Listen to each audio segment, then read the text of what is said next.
వేస్తే ముస్లిం మైనారిటీల జీవితాలు అంధకారమేనని మహబూబ్ ఆలం ఖాన్ అన్నారు. వికారాబాద్ పట్టణంలో చిగుళ్లపల్లి మైదానంలో ముస్లిం మైనారిటీ కాన్ఫరెన్స్ నిర్వహించారు. భారీగా వికారాబాద్ నియోజకవర్గ ముస్లిం సోదరులు హాజరు కాగా హైదరాబాద్ నవాబ్ చీఫ్ గెస్ట్ మహబూబ్ ఆలం ఖాన్, వికారాబాద్ కాంగ్రెస్ అభ్యర్థి ప్రసాద్ కుమార్ ముఖ్య అతిథులుగా హాజరయ్యారు. ఈ సందర్భంగా వారు మాట్లాడుతూ వచ్చే ఎన్నికల్లో మైనారిటీలో కాంగ్రెస్ హస్తం గుర్తుకు ఓటు వేసి గెలిపించాలన్నారు. బీజేపీ బీఆర్ఎస్ రెండు ఒక్కటే అని తెలిపారు. ఆయా రాష్ట్రాలకు సంబంధించిన కొందరు కాంగ్రెస్ పార్టీ ముస్లిం నేతలు వికారాబాద్ జిల్లా కాంగ్రెస్ పార్టీ మైనారిటీ అధ్యక్షుడు అన్సారీ, కాంగ్రెస్ పార్టీ సీనియర్ నాయకుడు జాఫర్, వికారాబాద్ నియోజకవర్గ అధ్యక్షుడు సర్ఫరాజ్, ఇక్బాల్, హాజీ ఫెరోజ్, ముజీబ్, కరీం, వికారాబాద్ నియోజకవర్గ కాంగ్రెస్ పార్టీ మైనారిటీ మండల అధ్యక్షులు పాల్గొన్నారు.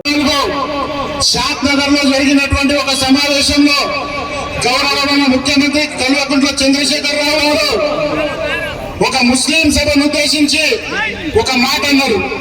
ఏమన్నారు? తెలంగాణ రాష్ట్రం ఏర్పడిన తర్వాత తెలంగాణలో ఉన్నటువంటి ముస్లింల కోసం 12% రిజర్వేషన్లు ఇచ్చి వాళ్ళని ప్రమోట్ చేస్తా అని చెప్పేసి మాట్లాడారు. అదే ముఖ్యమంత్రి 2021లో కరీంనగర్ లో జరిగినటువంటి ఒక సమావేశంలో ఒక ముస్లిం సోదరుడు మా రిజర్వేషన్ల పరిస్థితి ఏంది అని చెప్పేసి అడిగినందుకు తెరే బాప్ కో బోల్నా హై బయట జా అని చెప్పేసి ఒక గట్కర స్వరంతో అక్కడ ఆయన కూర్చోబెట్టడం జరిగింది. సోదరులారా, మీరందరూ విన్నారు టీవీలలో. నిన్న మన ముఖ్యమంత్రి ఇక్కడ ఉన్నటువంటి బ్లాక్ గ్రౌండ్ వచ్చి हमने मुसलमानों के लिए बहुत कुछ किया है. क्या किया है?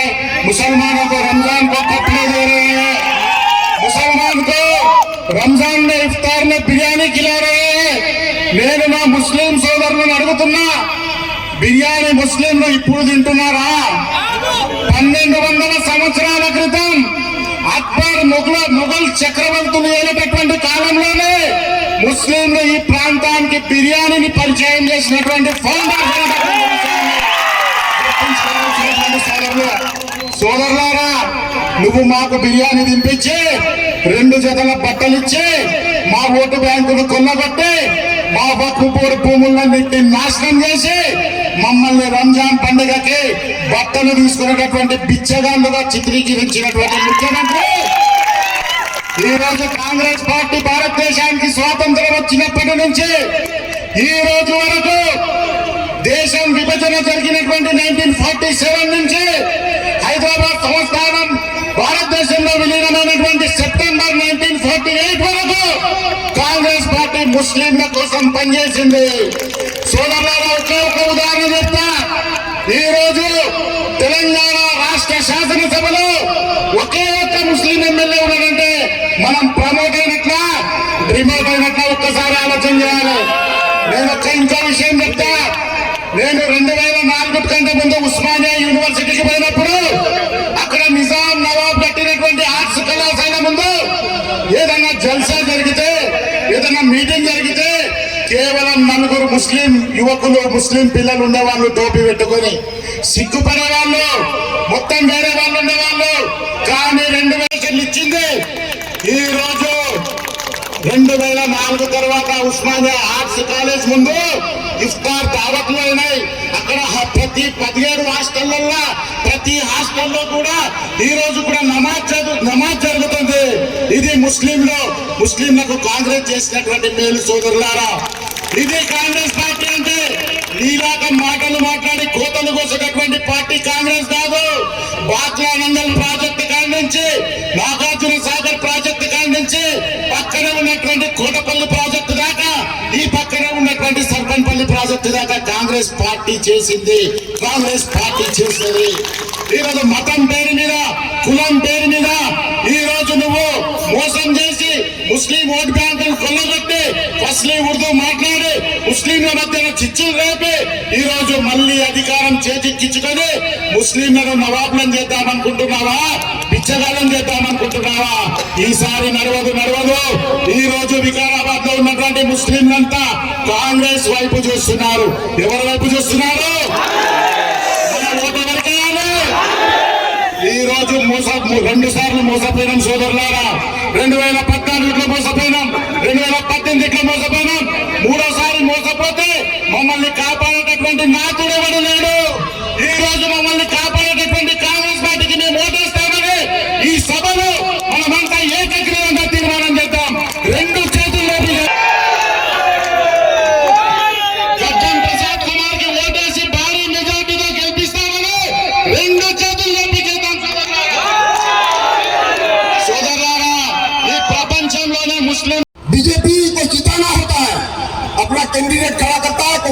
कैंडिडेट को हराता है। आप जाकर देख लीजिए, झारखंड में 14 कैंडिडेट को हराया ये 3000 4000 मुस्लिम वोट ले जाता है। मुसलमानों के जज्बात को भड़का के मुसलमानों का रखवा बनने का ड्रामा करके वोट लेता है और लास्ट में बीजेपी के साथ में मिलकर मुसलमानों का कत्लेआम में चुप रहता है। ये एएम और बीआरएस और बीजेपी अलग अलग नहीं है। अगर हमको कांग्रेस को जिताने का बात नहीं है, आज भारत को बचाने का बात है, इस देश को अपने वतन को बचाने का बात है।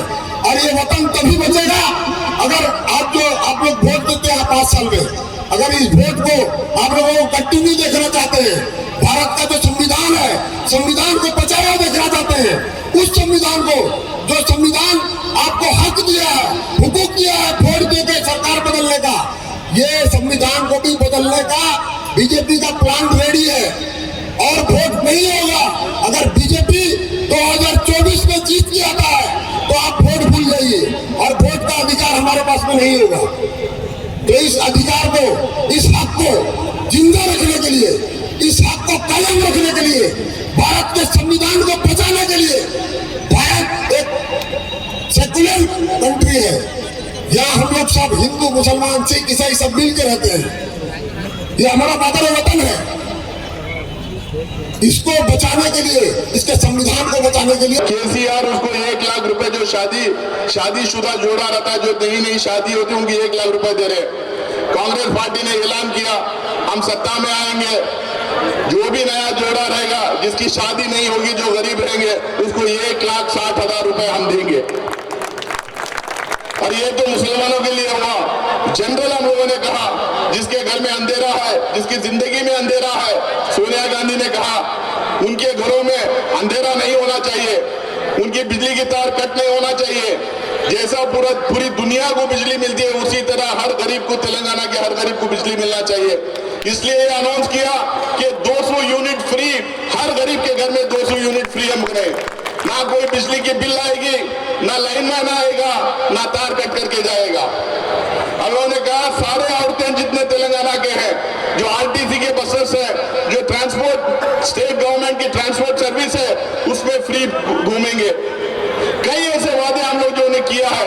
मैं आप लोगों को यकीन दिलाना चाहता हूं, मैं कर्नाटक से आता हूं, आइए हमारी सरकार को देखिए। जैसे हमारी सरकार बनी, पहली कैबिनेट में हम लोगों ने सारे वायदे इंप्लीमेंट करना शुरू किया। आज जिस दिन तेलंगाना में सरकार बनेगी, हमारे अध्यक्ष मल्लिकार्जुन खड़गे साहब ने ऐलान किया, राहुल गांधी जी ने ऐलान किया, जैसे ही सरकार बनेगी पहले कैबिनेट में हम इसको पास करेंगे और इंप्लीमेंट करना शुरू करेंगे। लेकिन बुजुर्गों और दोस्तों, इससे ऊपर उठ के भी हम लोगों को कई बातें करना है, सोचना है। आज दुनिया में क्या हो रहा है वो एक तरफ है, हिंदुस्तान किस दौर से गुजर रहा है आप लोगों को सोचना पड़ेगा, कैसे नाजुक हालात से हम लोग गुजर रहे हैं आप लोगों को सोचना पड़ेगा। उत्तर प्रदेश में क्या हो रहा है, मध्य प्रदेश में क्या हो रहा है, गुजरात में क्या हो रहा है, हरियाणा में क्या हो रहा है, जहां जहां भाजपा की सरकारें हुई वहां पे क्या क्या हो रहा है। आपके बगल के स्टेट पे कर्नाटका में जब भाजपा की सरकार थी, कौन से इश्यूज उन्होंने लेके आया, कभी लव जिहाद, कभी हिजाब, कभी अज़ान का, कभी हलाल का, ऐसे मसले जो लोगों को बांटने वाले हैं, जो माइनॉरिटीज को और खासकर मुसलमान को टारगेट करने वाले मसले बार बार लेके आते हैं। कांग्रेस पार्टी कहती है हिंदुस्तान एक फूलों को गुच्छा है, इसमें हर तरीके के लोग रहते हैं, हिंदू, मुसलमान, सिख, ईसाई, ऊंची जात, नीचे जात, ब्राह्मण, दलित, ट्राइबल, अलग अलग बोली बोलने वाले सब रहते हैं। सबको बराबरी का हक मिलना चाहिए, हमारे संविधान से रूल होना चाहिए। लेकिन भारतीय जनता पार्टी जहां हम लोग जोड़ने का काम करते हैं, वहां पे तोड़ने का काम करती है। जहां जहां इनके सरकारें हैं, आप लोगों ने देखा है किस तरीके की हरकतें करते हैं, किस तरह से ये शासन चलाते हैं। लेकिन मैं यहाँ भाजपा की क्यों बात कर रहा हूँ, यहाँ भाजपा तो इतनी मजबूत नहीं है, उनको तो 4 या 5 सीट आने वाले हैं, वो तो गई काम से यहाँ पे तेलंगाना में। लेकिन भाजपा को जो पार्टी साथ दे रही है, बीआरएस जो भाजपा को लगातार जो साथ दे रही है, और बीआरएस के साथ में एमआईएम जो लगातार भाजपा को जो भाजपा को साथ दे रही है, इसका आपको ख्याल रखना चाहिए। आप यहाँ पर इतने मस्जिदें शहीद हुए, कौन जिम्मेदार उसके, अलाइड एनकाउंटर के कौन जिम्मेदार, 12% जो वादा किया था वो कहां चले गया, ये तो है ही है।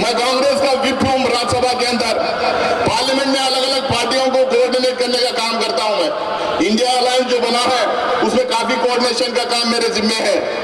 जब हम उनको कोऑर्डिनेट करते हैं, सारे अपोजिशन पार्टीज को एक तरफ लाने की कोशिश करते हैं, एक प्लेटफॉर्म पर लाने की जब कोशिश करते हैं, जब वोटिंग जो अलग अलग बिल पे जब वोटिंग का मामला आता है, जब हम पलट के देखते हैं बीआरएस के लीडरों को, बीआरएस के एमपीज को, या तो भारतीय जनता पार्टी के गोद में जाके बैठे रहते हैं, या नहीं तो लोकसभा राज्यसभा से बाहर भाग के जाके खड़े रहते हैं। उनको आप पूछिए, जो एमआईएम के लोग हैं, बीजेपी बीआरएस के लोग हैं, उन्होंने ट्रिपल तलाक में क्या पोजीशन लिया? ट्रिपल तलाक में भाजपा के साथ में वोटिंग की, आर्टिकल 370 में भाजपा के साथ में वोटिंग की, नोटबंदी के टाइम पे भाजपा के साथ में वोटिंग की, जीएसटी के टाइम पे भाजपा के साथ में वोटिंग की, काले कानून जो किसान के हैं उसके टाइम पे भाजपा के साथ में वोटिंग की, लेबर कोड से जो भाजपा के साथ में वोटिंग की। हम लोगों ने बार बार कहा बीजेपी के बिलों को पार्लियामेंट के अंदर गिराना चाहिए, उसके खिलाफ वोट करना चाहिए, लेकिन यहाँ आके घड़ियाली आंसू यहाँ पे निकालते हैं, लेकिन वहां पे पार्लियामेंट के अंदर जाके भाजपा के गोद में बैठने का काम करते हैं। हमें नरेंद्र मोदी से जो ओपन दुश्मन है अकलियतों का, दलितों का, पिछले वर्गों का, ट्राइबल लोगों का, ये छुपा हुआ दुश्मन है। वो बड़ा मोदी है तो उसका भाई छोटा मोदी है, चंद्रशेखर राव। तो इसीलिए भाजपा तो यहाँ हार रही है, लेकिन भाजपा आज क्यों इतनी कमजोर हो गई है? भाजपा क्यों कैंपेन आज नहीं कर रही है? भाजपा के लीडर्स यहाँ पे क्यों दिखाई नहीं दे रहे हैं? क्योंकि भाजपा चाहती है उनका छोटा भाई बीआरएस यहाँ पे जीते, चंद्रशेखर राव जीते। इस कॉन्स्पिरेसी को आप लोगों को समझना चाहिए। ये जो षड्यंत्र ये लोगों ने रचाया है, इसको आप लोगों को समझना चाहिए। आखिरकार एमआईएम के नेता अलग अलग प्रदेश में जाके, अलग अलग स्टेट में जाके क्यों पोलराइज करके बीजेपी को जिताने का काम करते हैं? क्योंकि अंदर की जो सांकेत है, इस लोग को हम लोग, इस चीज को हम लोग को समझना चाहिए। इसलिए हम लोग इस बात को हम लोग को समझना चाहिए। आज हम लोग सारे लोग जब फैसला करने की घड़ी आई है, अगले 2-3 दिन का कैंपेन है, इस बात को दिमाग में रखना चाहिए। सिर्फ भाजपा से ही लड़ना नहीं, भाजपा को जो ताकतवर बना रहे हैं, जो ताकत उनको दे रहे हैं, उनके साथ में जो खड़े हुए हैं, वो हर ताकत को हम लोग को हराना है। आपके स्टेट में बीआरएस उसके साथ में खड़ी हुई है, आपके स्टेट में एमआईएम उनके साथ में खड़ी हुई है, वो डायरेक्टली नहीं इनडायरेक्टली उनको सपोर्ट करते रहती है। हमारी लड़ाई सिर्फ तेलंगाना के हद तक नहीं है, हमारी लड़ाई पूरे हिंदुस्तान में है।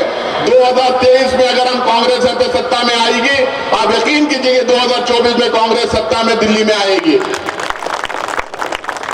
पूरा हिंदुस्तान की एक ही मांग है, पूरे हिंदुस्तान के माइनॉरिटीज, पूरे हिंदुस्तान के दलित, बैकवर्ड, किसान, स्टूडेंट्स, पूरे हिंदुस्तान की एक ही मांग है, भाई लाल किले पे कांग्रेस का तिरंगा परचम लहराना चाहिए। अगर आप लोग साथ देंगे 2023 में, अगले 3-4 दिन में जो चुनाव होने जा रहा है, अगर आज यहाँ पे आप साथ देंगे, कांग्रेस की सत्ता में, कांग्रेस की सरकार बनाएंगे, तो मुझे यकीन है 2024 में हम लाल किले पे कांग्रेस का परचम लहराएंगे। बहुत सारे स्कीमों के बारे में बोला, किसान में यहाँ बहुत सारे हैं। किसानों को जो है पहली बार कर्जा माफी अगर कोई पार्टी की तो कांग्रेस पार्टी की थी।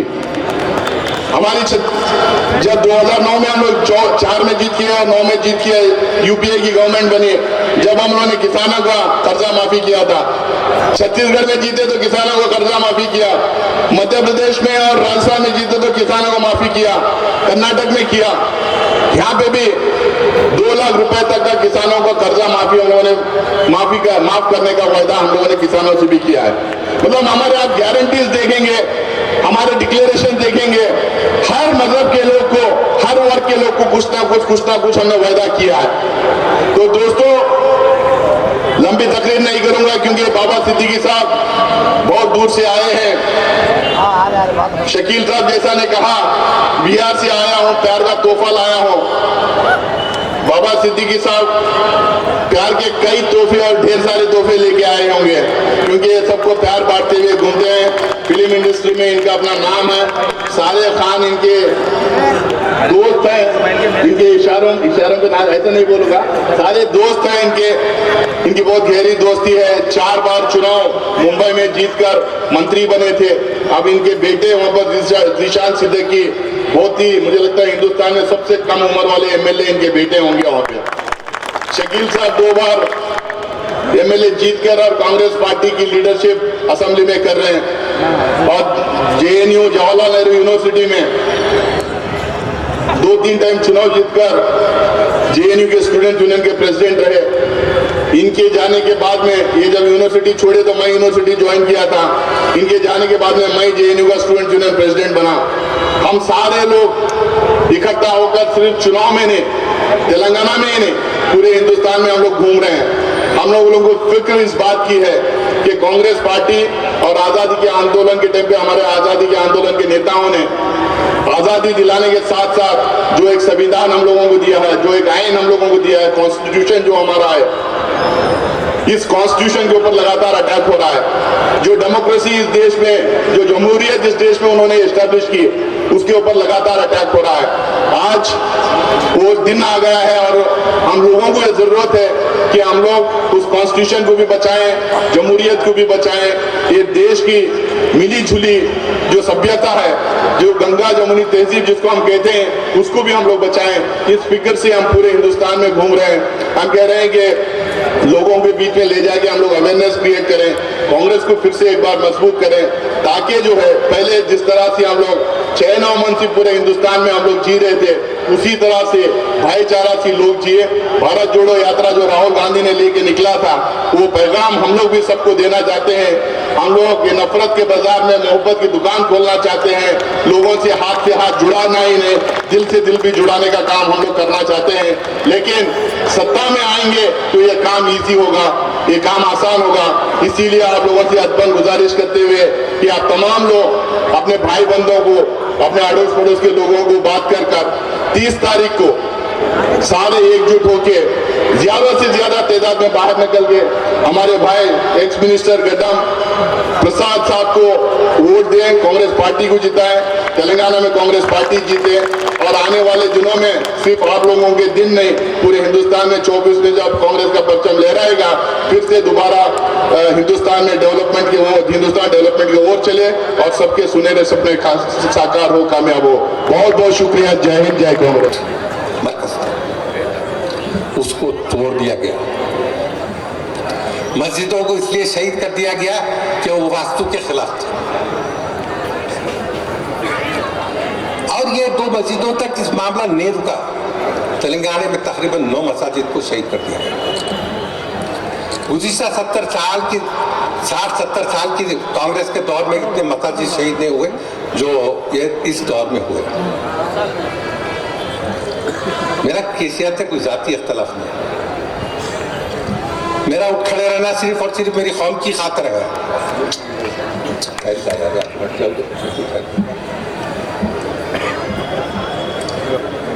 कोई जाती इख्तलाफ नहीं है। इख्तलाफ इन बातों पर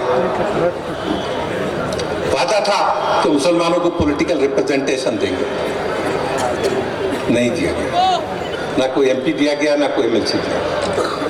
ये हकीकत है, ये हकीकत है। अब इसके अलावा बाद वाक़यात हुए जो इंतहाई संगीन नौयत के।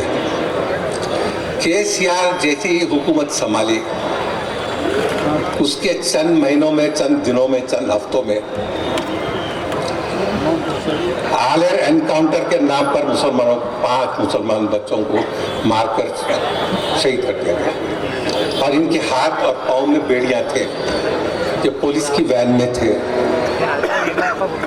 उनकी बिलबिलाती माएँ, उनके बिलबिलाती यतीम बच्चे, उनकी बेवा होने वाली औरतें, यार ये चिल्ला रही, मत भूलो ये भी हमारा जुज़ था। ये उम्मत मरूमा के ये भी अफराद थे। आपका मेरा ताल्लुक सबसे पहले इसलिए है कि आप और मैं उस उम्मत के अफराद हैं जिस पर हमने ईमान लाया। दोस्तों, ये बहुत संगीन बातें मैं आपके सामने रखूं। अब झगड़ा है हाथ का। ये हाथ आपके सामने है, दो हाथ है। पहले एक हाथ जो आपके सामने है, ये हाथ को अगर आप वोट डालते हैं तो ये फिरका परस्ती के नल्ले पर है। अगर इस हाथ को आप वोट डालते हैं जो तुम्हारे को जलील कर रहा है, उसको जिल्लत के गार में ढकलने के लिए तैयार। दोस्तों, मैं हकीकत से आपसे गुफ्तगू कर रहा हूं, बिल्कुल जिस तरीके से घर में बैठ के करते हैं गुफ्तगू उस तरीके से कर रहा हूं। बात यह है कि आप नहीं आया है वो चंद बातें रखने के लिए। मेरी कोशिश यह है कि आप समझ जाए, एक बार इस वाक़े को समझ जाए। अब आवाज उठती है बीआरएस वोट आउट, किस लिए? किस लिए? 9 मस्जिदों की शहादत के लिए। किस लिए? हालेर के बच्चों गोली मारकर उनको शहीद कर देने की खुशी में। किस लिए? कि मुसलमानों के 40 कॉलेज बंद कर दिए गए, इसके लिए। एक फलसफा, एक बड़े बड़े फलसफी का कहना है कि किसी कौम को ख़त्म करना चाहते हो तो सबसे पहले उसके तालीमी इदारों को ख़त्म कर दो, ताकि कौम बिल्कुल जाहिल हो जाए, कौम आगे ना बढ़े। तो बात याद रखो, जो जिंदगी का पहिया है जिसमें मुसलमान फंसा हुआ है, वो ये है कि तुम गरीब हो इसलिए तुम्हारे पास तालीम नहीं है। तुम्हारे पास तालीम नहीं है, तुम नौकरी नहीं कर सकते हो। तुम नौकरी नहीं कर सकते हो, तरक्की नहीं कर सकते हो, लिहाजा फिर गरीब। आज देखो फलस्तीन में क्या हो रहा है। अगर मुसलमान तालीम याफ्ता होता तो मजाल थी इनको छीने की। दुआ करो कि उनकी बहादुरी है कि तकरीबन 45-47 दिन से इन्होंने बाकायदा मुकाबला किया है। मेरे दोस्तों, मेरे भाइयों, अब ये फैसला आपका है। इलेक्शन में, जमहूरियत में वोट जो वोट होता है वो इनफरादी फैसले का हक है, मर्जी है आपकी, कोई जबर नहीं है। लेकिन इसके नताइज बहुत दूररस है। अगर 9 मसाजिद शहीद हुए, हो सकता है कि 10वीं भी हो। 40 कॉलेजेस बंद हुए तो हो सकता है कि 41वां कॉलेज भी बंद हो। सोचो ये बात। और मैंने, जहां तक कि मेरी कौम का मामला है, आप देख लो, आपके सामने सारा मंजर है। सिवाय मेरे कोई मुसलमानों का हक देने की बात नहीं कर रहा है। अगर तुम्हारा हक मिल जाता है, खुदा की खत्म, ये मेरी नजात है इस दुनिया में और आने वाली दुनिया में। ये मेरा ईमान है। अफसोस होता है मुझे कि मुसलमानों को जलील किया जाता है, मुसलमानों की गुर्बत का इस्तेहसाल किया जाता है, मुसलमानों की बेबसी का इस्तेहसाल किया जाता है, उनकी बेबसी पर हंसा जाता है। दोस्तों, हालात दुरुस्त करने के लिए लाजिम यह है कि तुम लोग पहले तैयार हो जाओ अपने हालात को दुरुस्त करने के लिए। ये तय कर लो कि उन कुव्वतों के खिलाफ तुम सफारा हो जाओगे, मुत्तहिद हो जाओगे, एक हो जाओगे, उम्मत मुस्लिमा की तरह एक हो जाओगे, ताकि इनकी कुव्वतें तुम्हारे खिलाफ, इनके खत्म बढ़ते हुए खत्म रुक जाए। सुनो और समझो, हालात बहुत संगीन है। कॉन्स्टिट्यूशन ऑफ इंडिया, इस मुल्क के आइन पर हमला है, उसको खत्म कर देने की बात हो रही है। आज हाई कोर्ट में, सुप्रीम कोर्ट में गिरफ्तारी के खिलाफ बेल तक नहीं मिल रहे हैं। तो समझो वाक़, सुनो वाक़, शायद फिर कोई तुम्हारे सामने ना आए बातों को इतना साफ बोली थी। हालात बहुत संगीन है। बहुत संगीन है। मुसलमानों, नींद से उठ जाओ। मैं तुम्हारा भाई हूं, मैं तुम्हारा खातिम हूं। मैं यहाँ इसलिए आया हूं कि तुम लोगों को जगाऊं, तुमको मुत्तहिद होने की मैं मजबूर करूं, तुम्हारे इत्तेहाद की दावत दूं। अल्लाह की कसम, इसके अलावा मेरा कोई एजेंडा नहीं। तुम मुत्तहिद हो जाओगे, तुम खुव्वत बन जाओगे। तुम खुव्वत बन जाओगे, तुम्हारे दुश्मनों के कदम तुम्हारे तरफ बढ़ने से रुक जाएंगे। वाहिद तरीका है, इसके अलावा कोई तरीका, दूसरा रास्ता नहीं है तुम्हारा। मेरे भाइयों, मेरे दोस्तों, बात यह है कि इंसान या कौम जलील नहीं होना चाहिए। अब हमारे होम मिनिस्टर साहब हैं,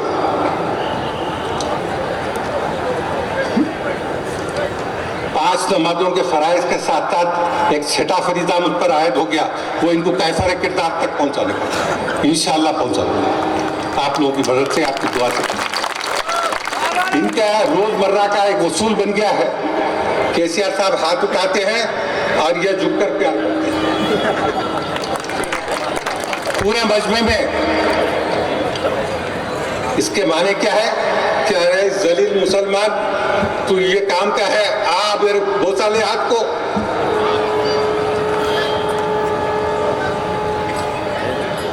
इंशाल्लाह पार्लियामेंट तक इलेक्शन नजदीक है, इनका सारा सिजरा इंशाल्लाह एक के बाद एक सारा बताऊं। इनसे मेरे ताल्लुकात 50-60 साल के हैं, मैं सारा जानता हूँ। अब सुना के इन्हों मेरे खिलाफ प्रूफ लाने वाले हैं। मेरा प्रूफ तो कुरान मजीद है, मेरा प्रूफ तो अल्लाह है, मेरा प्रूफ मेरी आखिरत है। मेरे दोस्तों, मेरे भाइयों, उस हाथ का बोसा लो जो हाथ यतीम के सिर पर जाता है, उस हाथ का बोसा लो जो गरीब को रोटी देता है, उस हाथ का बोसा लो जो टूटते को सहारा देता है। यार, इस हाथ का बोसा नहीं लेते जो शहीद शुदा, जो टूटे हुए मस्जिदों के गर्द से जो भरा हुआ है, नहीं लेते यार। है कमबख्त, तुझको ये भी नहीं मालूम कि किस हाथ का बोसा लिया जाता है। जो चीज हमारे लिए और मेरी कौम के लिए जलील है, वो चीज इसके लिए इज्जत की बाइस है। हाथ बोसा लेना, पाँव को हाथ लगाना, साथ मंदिर को चले जाना, ये इसके पास सारी चीजें जायज, समझिएगा। ये उसकी जातियाती है, वो करेगा, अल्लाह के पास को जवाब देगा। बोलना इसलिए है कि पूरे बड़े मजमे में, हजारों के मजमे में, और वो तस्वीर वीडियो में है, वो तस्वीर अखबारों में छपती है, आप जाते हैं उसको बोसा लेते, आपका किस लिए? कोई बुजुर्ग का हाथ था? हाँ, कोई हाफिज कुरान का हाथ था? कोई दुआ में हाथ उठने वाला हाथ था? क्या था? अब आगे नहीं बोलता कि वो हाथ क्या है। दोस्तों, जिल्लत अच्छी चीज नहीं होती। दोस्तों, सबसे ज्यादा गलीज चीज जिल्लत है। जिंदगी के अंदर इज्जत की एक दिन 100 साल के जिल्लत के दिन से अच्छी होती है।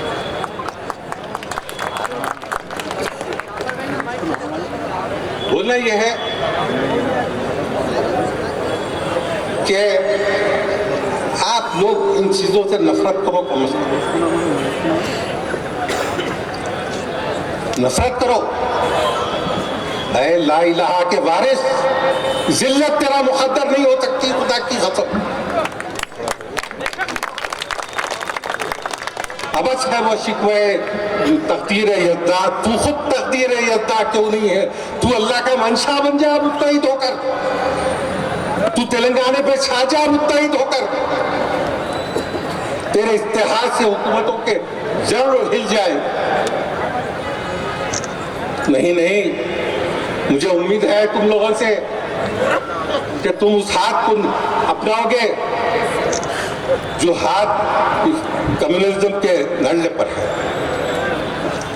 मुझे यकीन है मेरे बरादरी से मेरी कौम से या गरीब मुसलमानों से कि मस्जिद तोड़ने वालों को वोट नहीं डाला जाता, नहीं डाला। आलेर में कत्ल करने वालों को वोट नहीं डाला जाता, नहीं डालेंगे। मस्जिद तुम्हारी है, काम मेरा है बोलना। मैंने हर बात खोलकर तुम्हारे सामने रख दी। कोई बात के मामले बोलने में मैंने पीछे नहीं हटा। जहां तक मेरी जात पर हमला शुरू हुआ है, इसका निगहबान अल्लाह ताला है। मैंने उसके कलाम पर हाथ रख के हलफ उठाया है। मेरा निगहबान वो है, मेरा ईमान है। और रहा ये कि मैंने कहा मेरे 5 फराइज के साथ एक छठा नमाजों के साथ एक फरीदा और एक मुझ पर आयत हो गया। इसको कैफर किरदार पर पहुंचाने का यकीनन कानूनी तौर पर कैफर किरदार पहुंचे। अल्लाह ताला इस मामले में मेरी शख्सियत को बेदाग रखा है। मेरी रोटी इज्जत से अल्लाह ताला देता है, ये सारे तेलंगाना के लोग जानते हैं। मैं शुक्रगुजार हूं तुम लोगों का कि तुमने मुझे इज्जत बख्शी। इज्जो मंतशा व जिल्लो मंतशा, इज्जो मंतशा व जिल्लो मंतशा। अगर तुम लोग मुत्तहिद हो जाए तो मैं कामयाब। अगर तुम मुत्तहिद हो जाओ तो अल्लाह के नबी का मंशा कामयाब। अगर तुम मुंतशिर हो जाओ, खुदा ना खास्ता ये उम्मत तकलीफ में रहेगी। एक ही रास्ता है, तो अपने अपने छोटे अख्तलाफात को अपनी जगह रखो, लेकिन कौम के मसाइल में एक जगह हो जाओ। कौम अपनी गरीब है, कौम अपनी गरीब है। हम बेकस है, मजबूर हैं। तुम मुत्तहिद हो जाओ, ये हक तुम्हारा है, ये हक तुम्हारा है, ये इक़दाम तुम्हारे हैं। दोस्तों, इस दुनिया में हक का आखिरी पैगाम हो तुम लोग और हम। गुमराही हमारी मंजिल नहीं है, जिल्लत हमारी मंजिल नहीं। नहीं, गुर्बत के माने जलील होना नहीं है। नहीं, गुर्बत के मामले कमजोर होना नहीं है। अगर तुम गरीब है, मुत्तहिद हो जाओ, इत्तेहाद के जरिए ताकत अपना लो। मेरी इतनी ही बात है। मेरे कई दोस्त आए हुए हैं, बुजुर्ग, बड़े बड़े जो है ना दानिश्वर हैं, कांग्रेस पार्टी के बड़े जिम्मेदार हैं।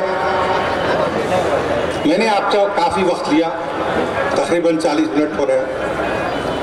माफ कर देना अगर मैंने अपने हुदूद को तजावुज किया है। मेरे दोस्तों, ये तो तुम्हारी मोहब्बत है मुझको जो चीज है,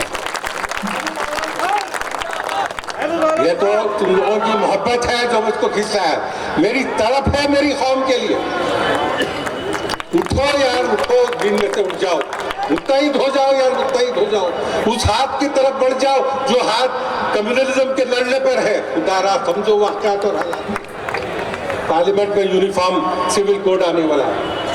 अभी मैंने कहा यूपी के अंदर हलाल खाने को गोश्त को जो है ना बंद कर दिया गया है। समझो, केसीआर ने कभी इन हुकूमतों के खिलाफ बात नहीं की। पार्लियामेंट में हमेशा इनकी सपोर्ट के ऊपर जो है ना रहा है।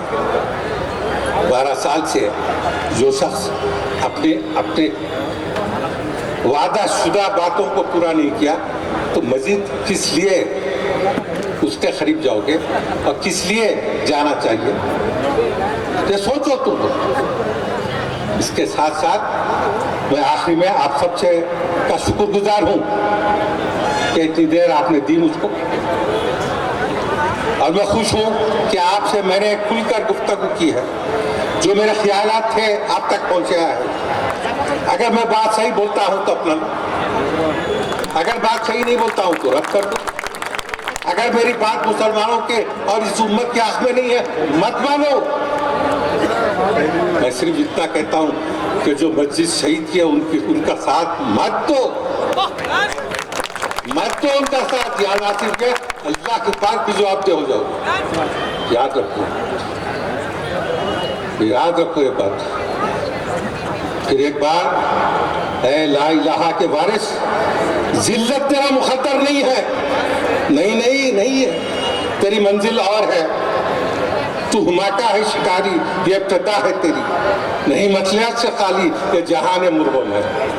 नहीं नहीं, तू हुमाका है शिकारी। गरीब है सच है, कमजोर है सच है, अल्लाह पे भरोसा है। हम चाहते ये हैं कि अल्लाह के फजल हम पे रहे। हम ये चाहते हैं कि हमारी गुर्बत में हमारा ईमान हमारे साथ रहे। हम जीते हमारे ईमान की कुव्वत से। दोस्तों, इसके साथ मैं अपनी मंजिल को पहुंचता हूं। मेरे खिताब को ख़त्म करता हूं क्योंकि काफ़ी देर हो रहा है। मेरे कई बुजुर्ग, मेरे दोस्त बाहर से आए हैं और यकीनन वो आपके सामने मुझसे भी ज़्यादा अच्छी बातें बताएंगे।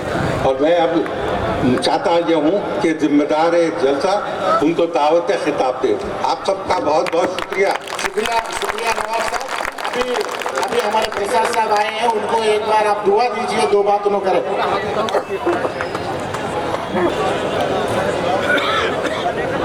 स्टेज पर बैठे हुए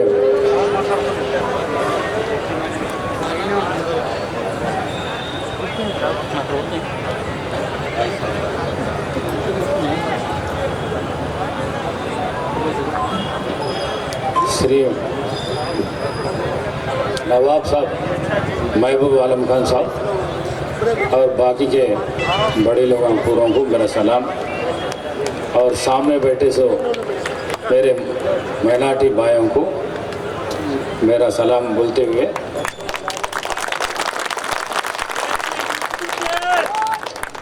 आपका आशीर्वाद मेरे को, आपका दुआ मेरे को चाहिए। मैं आपके साथ में चलूँगा, आपको लेके चलूँगा।